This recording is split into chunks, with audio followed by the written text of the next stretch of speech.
দিনটা ছিল 30শে এপ্রিল, মানে আজকে বিশ্বের সর্বোচ্চ তাপমাত্রা উঠবে সেটাই বলেছিল, আর সেটা সত্যি সত্যি ছিল।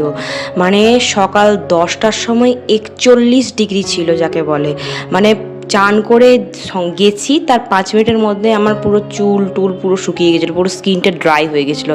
এখন প্রায় 11:30 বাজছিল, আর বাইরে একটা হাওয়া দেখছো না, ওটা লু বইছিল, লু লিটারেলি যাকে বলে।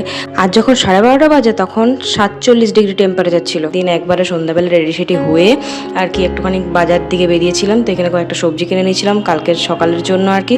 কারণ আজকে সকাল থেকে তোমার দাদাভাই একটু বাইরে গেছিলো, জন্য সবজি টবজি কিছু কেনা হয়নি আর কি, সেই কারণে। তারপর মেয়েকে বাপের বাড়ির থেকে নিয়ে আর চলে গেছিলাম মা শ্বশুরের বাড়িতে একটু আড্ডা দেওয়ার জন্য, কারণ আর কোথায় ঘুরবো গরমে। তো এখানে মাইমা যাওয়া মাত্র একটা কোল্ড ড্রিঙ্কস দিয়ে দিয়েছিলো, সেই খাওয়া দাওয়া করে গল্প টল্প করে মেয়ে এখানে গিটার বাজাচ্ছিল, ওই আমার দেওয়ারের আর কি।